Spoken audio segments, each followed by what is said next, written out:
What's up, guys? Today we are going to be doing something a little bit different. I'm going to be teaching you 3 easy in-camera transitions. Now, these are transitions that are supposed to enhance your story and not make your story. Just remember that, so don't overuse it.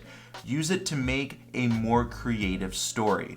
Now, these in-camera transitions won't really need too much of editing, if any. It's mainly just going to be different camera movements and hand movements to create such transitions. And our first transition is called the smack. Whoa, how did that happen? Now we're outside. You see, so that's the point of that transition. Basically, we want to black out the screen and then unblack it out in a different location. Now, a few tips for this transition: make sure that you're shooting in manual exposure mode on your camera. If you try to black out the screen when your camera is set to automatic exposure, it's gonna automatically try to brighten up the screen or brighten up the footage. So make sure that manual exposure is set so you don't have any problems with that transition.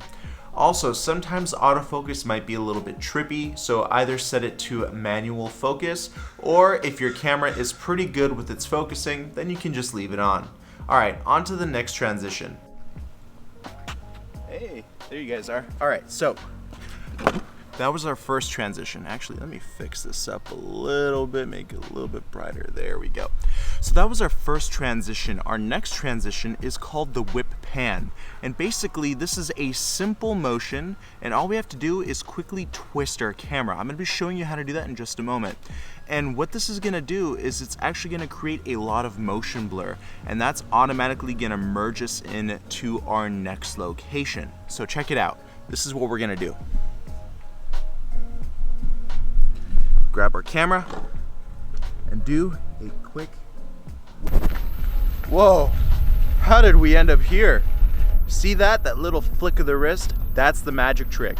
Now, in your new location, or at your new location, you want to continue that movement. So that little flick that I did, I continued that same direction of movement, and that's how I was able to create a seamless transition. And that's what we call a whip pan. All right, so our third transition. This all has to do about noise. So what I'm gonna do, I'm gonna clap. So we're here in our new location. Feels kind of like magic, doesn't it? Well, another important tip is to cut mid-motion. So just like the other transitions, you'll notice that I actually repeated the same exact motion, and I said clap again because that's originally what I said. Just to make the transition seem more seamless, remember to do the same exact motion in the same exact direction, and you will get a very nice transition. Also, for this kind of loud noise transition, any loud noise works. A clap, a snap, you get the idea.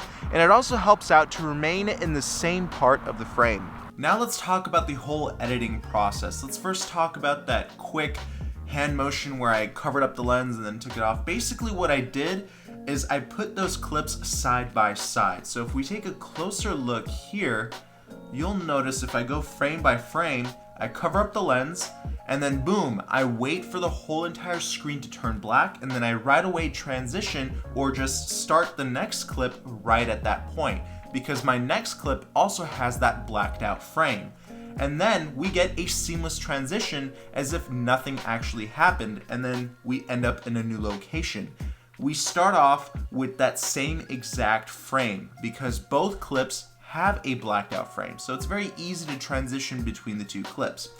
The next clip or the next transition is that whip pan, and we use the motion blur as our transition. So if we go here and we move frame by frame, you'll notice that we get a lot of motion blur from that action of whipping that camera.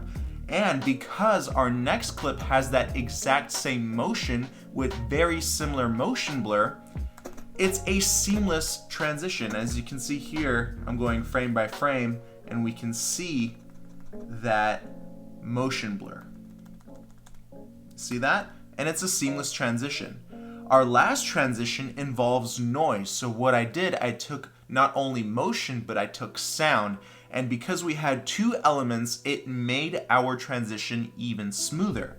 So let's find that clip right here where I clap. So we have the motion of me clapping, and what I did, I cut mid-action, and boom, I ended up on my second clip. In both clips, I did the same exact motion and made the same exact noise. So it was very easy to splice both clips in together. So all I did was mid-motion, I transitioned to the next clip. And I also took that spike in audio, split it in half, and used that as a way to transition. And that's how I was able to maintain a constant flow going from one clip to the next. And as you can see here, within all of these transitions, there are no effects applied. It's only finding the perfect timing and just putting the clips side by side. So if this video has helped you out, please give it a like and subscribe with those notifications turned on, and I'll see you in the next video. Peace!